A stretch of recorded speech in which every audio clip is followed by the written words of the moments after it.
नमस्कार, जेके अपडेट में आपका स्वागत है। मैं अश्विनी गुप्ता।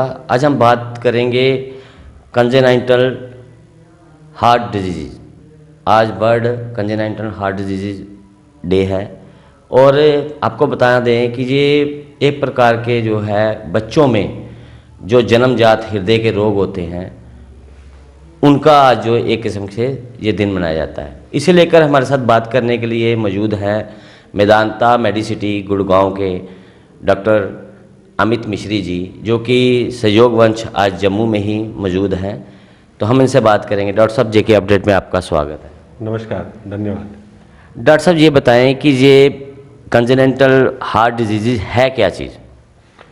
देखिए, हम आमतौर पर जानते हैं कि बड़ों में हार्ट की बीमारी तो रहती है, लेकिन इस बात के बारे में काफ़ी कम लोग जानते हैं कि हृदय के या दिल की बीमारियां जो है बच्चों में भी हो सकती हैं। और आमतौर पे बच्चों में जो दिल की बीमारियां होती हैं वो जन्म से ही होती हैं, जिन्हें हम जन्मजात दिल की बीमारियां या जन्मजात हृदय रोग बताते हैं। इन्हीं बीमारियों के बारे में आम जनता को अवगत कराने के लिए 7 से 14 फरवरी का जो हफ्ता होता है उसको इस एक अवेयरनेस प्रोग्राम के बारे में तरीके से मनाया जाता है। ये अलग अलग तरह की बीमारियां होती हैं, लेकिन जन्म से दिल की बीमारियां होती हैं। इसमें मोस्टली कितने प्रकार की बीमारियां जो सामने आती हैं आम सामान्य रूप से? देखिए, मुख्य तौर पर अगर आप इन बीमारियों को बांटे तो 2 अलग हिस्सों में आप बांट सकते हैं। एक तो जिसमें आप बच्चा को जो मुख्य सिम्टम लक्षण होता है वो नीलापन होता है, बच्चा नीलापन के साथ आते हैं। और दूसरे जो होते हैं वो नीले नहीं होते हैं, लेकिन उनमें सांस तेज चलना, वज़न नहीं बढ़ना या दूध पीते पीते थक जाना बच्चे का, सही से वज़न या ग्रोथ नहीं होना, इस तरह के लक्षण पाए जाते हैं। तो कुल मिलाकर ये बीमारी किसी भी सिम्टम के साथ प्रकट हो सकती है, जैसे मैंने बताया। उसके अलावा अगर किसी बच्चे को बार बार निमोनिया या छाती का इन्फेक्शन होता है तो ऐसे बच्चों में भी हमें इस हृदय की जन्म की बीमारियों के बारे में थोड़ा सा अवगत रहना चाहिए। हमने कई बार सुना है कि जैसे लोग बताते हैं जी बच्चे के दिल में सुराख है, जन्म से अभी पैदा हुआ बच्चा तो दिल में सुराख है जी, ये बड़ी बार हमने सुना है। तो क्या वो भी इसी कैटेगरी में है? देखिए, आम जनता में जो दिल की बीमारी होती है वो सुराख ही मानते हैं वो। अच्छा। लेकिन वो भी इसी कैटेगरी की है, लेकिन वो सुराख हार्ट के अलग अलग हिस्सों में हो सकता है, अलग अलग साइज के सुराख हो सकते हैं, जिनके कारण ये डिपेंड करता है कि बच्चा किस सिम्टम के साथ आएगा और किस उम्र पर आएगा। तो इस बीमारी की विशेषता ये है कि ये कभी कभी इतनी गंभीर हो सकती है कि बच्चे 2-3 दिन से ज़्यादा भी सरवाइव नहीं करते। ये तो एक साइड से है। और दूसरा साइड पे आप वो भी लोग देखेंगे जो ऐसी हृदय की बीमारियों के साथ होते हैं जिनको बचपन में कोई लक्षण नहीं होते, लेकिन वो 30-40 साल तक भी पहुंच जाते हैं और उस बीमारी के जो कि जन्म से थे उसके लक्षण उस टाइम पे आते हैं। तो इसका जो स्पेक्ट्रम है बीमारी का प्रेजेंट होने का वो बहुत ही वास्ट है। एक साइड पे 2-3 दिन का बच्चा भी गंभीर बीमारी के साथ प्रकट हो सकता है और दूसरे साइड से कोई बच्चा बिल्कुल नॉर्मल अपनी बचपने में हो और जब बड़ा हो जाता है तब उसके लक्षण प्रस्तुत हो। तो इसलिए इस बीमारी के बारे में जो अवेयरनेस है वो बहुत ज़रूरी है। एक चीज़ बताएं कि क्या ये जो कॉन्टिनेंटल हार्ट डिजीज़ हैं, क्या इनका जो उपचार वो संभव है इंडिया में? देखिए, हमारी कंट्री ने बहुत तरक्की की है और इस बीमारी का उपचार बिल्कुल संभव है।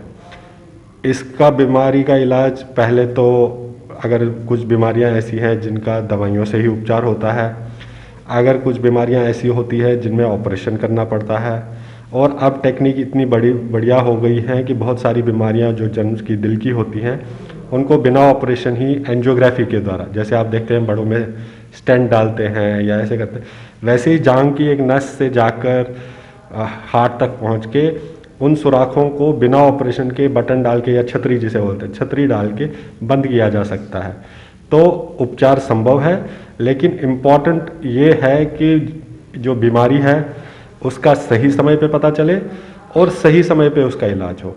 क्योंकि कई बार ऐसे भी हो जाता है कि बचपने में बीमारी का पता नहीं चलता और वो इतनी गंभीर हो जाती है उसके आगे भविष्य में कि अगर तब मरीज़ ऑपरेशन के लिए चाहे भी, लेकिन समस्या इतनी गंभीर हो गई होती है कि उस टाइम पे हमारे पास उसका ऑपरेशन करने के लिए भी उसका एडवांटेज नहीं होता, वो रिस्क टाइम नहीं होता है, रिस्क होता है।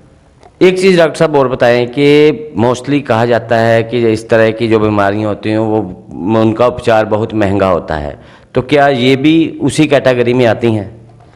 देखिए, उपचार महंगा तो रिलेटिवली होता है कि किस चीज़ के साथ आप कंपेयर करते हैं। थोड़ा कंपैरिजन में उपचार तो महंगा होता है, लेकिन अब बहुत सारी संस्थाएं ऐसी हैं, बहुत सारे ट्रस्ट हैं या बहुत सारे हॉस्पिटल हैं, हमारे हॉस्पिटल की भी कुछ फाउंडेशंस हैं जो जिन बच्चों को सही में वाकई में कुछ फाइनेंशियल एड की ज़रूरत होती है, तो ऐसी संस्थाएं उनको मदद करती हैं ताकि उनका इलाज सही प्रकार से हो सके। एक चीज़ हो रहा है कि हम सामान्य लोग जैसे कि छोटे मोटे जो अपने डिलीवरी वगैरह करवाते, जैसे बड़े हॉस्पिटल में नहीं, कहीं छोटे हॉस्पिटल में डिलीवरी होती है, तो वहाँ पर जब बच्चे को डिलीवरी होती है तो क्या वहाँ के जो नर्सेज डॉक्टर हैं क्या वो इस बीमारी को डायग्नोज कर पाते हैं उस समय? देखिए, इस बीमारी के जो लक्षण होते हैं, जो एक न्यूनेटोलॉजिस्ट, बच्चों के जो शिशु विभाग के डॉक्टर होते हैं, स्पेशलिस्ट होते हैं, वो इस बीमारी के लक्षणों में भलीभांति जानते हैं और सस्पेक्ट करते हैं। अगर आप नर्सरी में देखें तो कोई भी बच्चा जो उसको वेंटिलेटर की ज़रूरत पड़ती है, काफ़ी टाइम पर वेंटिलेटर पे है, वेंटिलेटर से डॉक्टर साहब निकाल नहीं पा रहे हैं, या एक्सरे में आपको लग रहा है कि हार्ट का साइज़ जो है, दिल का साइज़ बहुत बड़ा दिख रहा है, या बच्चे के प्रेशर ठीक नहीं हो रहे हैं, या जैसे मैंने बताया कि बच्चे का ऑक्सीमीट्री देख के नीलापन दिख रहा है, तो ऐसी चीज़ों को देख के जो वहाँ के न्यूनेटोलॉजिस्ट डॉक्टर हैं वो एक अंदाज़ा लगा सकते हैं कि इस बच्चे में कोई ना कोई डिफेक्ट हार्ट के संबंध में होने की आशंका है। लेकिन किस तरह का डिफेक्ट है, उसका क्या इलाज है, उसका कितना निवारण करना ज़रूरी जल्दी है, उसके लिए एक स्पेशलाइज्ड टेस्ट आता है जिसे हम इकोकार्डियोग्राफी बोलते हैं। तो उससे एक कंप्लीट आइडिया लगता है कि इस बच्चे में हार्ट का प्रॉब्लम है या नहीं है, अगर है तो कितना गंभीर है और उसका इलाज किस तरीके से करना चाहिए।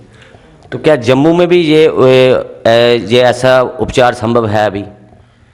देखिए, जम्मू में डायग्नोस्टिक फैसिलिटी तो है कि आप आइडिया लगा सकते हैं कि इसको क्या बीमारी है, कैसी ज़रूरत है, लेकिन बहुत छोटे बच्चों में उसका इलाज शायद अभी संभव नहीं है। अच्छा, जम्मू के डिस्ट्रिक्ट में तो उसके लिए फिर बाहर ही लेके जाना पड़ेगा, बड़े हॉस्पिटल वगैरह में ही? हाँ, जो बहुत नवजात शिशु हैं जिनको कि गंभीर बीमारियां हैं, उनके लिए तो एक अच्छे लेवल, टर्शरी लेवल के हॉस्पिटल, क्योंकि इस बीमारी का इलाज हर जगह संभव नहीं है। ये एक स्पेशलाइज्ड ब्रांच है, सुपर स्पेशलाइज्ड ब्रांच है रादर। इसका इलाज जो है वो कुछ ही गिने चुने सेंटर्स में उपलब्ध है, चाहे वो सरकारी में हो चाहे वो प्राइवेट सेक्टर में हो। कुछ गिने चुने सेंटर्स ही हैं जहां इनका इलाज है, जिसमें कि मेदांता भी एक है। आज के दिन पर आप हमारे दर्शकों को कुछ कहना चाहेंगे इन बीमारियों को लेके? मैं यही कहना चाहूँगा कि एक अवेयरनेस के तौर पर अगर बच्चे को बार बार निमोनिया होता है, बच्चा सांस तेज़ ले रहा है, बच्चा दूध ठीक से नहीं पी रहा है, उसको सांस की दिक्कत आ रही है, बच्चा नीला पड़ता है, या बच्चे के वज़न सही तरीके से नहीं बढ़ता, तो ऐसे लक्षणों में दिल की बीमारी होने की संभावना को अपने दायरे में रखना चाहिए।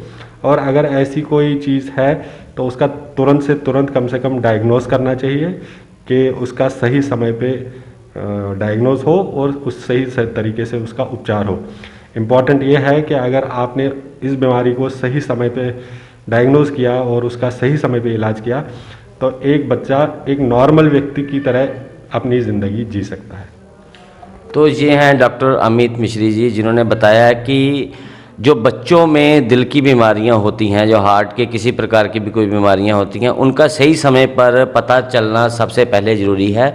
तो अगर आपके आसपास या आपके परिवार में भी कोई ऐसा बच्चा है तो उसका उपचार सही समय पर करवाएं और सबसे पहले उन्हें जो बेहतर हॉस्पिटल में जाके बच्चों को दिखाएं ताकि वो एक स्वस्थ जीवन जी सके। मैं अश्विनी गुप्ता, कैमरामैन रिकेश कोहली के साथ जेके अपडेट से। जेके अपडेट रहे हमारे साथ। अगर आप ये वीडियो YouTube पर देख रहे हैं तो हमारे YouTube चैनल को सब्सक्राइब करें और बेल आइकन को क्लिक करें। अगर आप ये वीडियो Facebook पर देख रहे हैं तो हमारा Facebook पेज लाइक जरूर करें।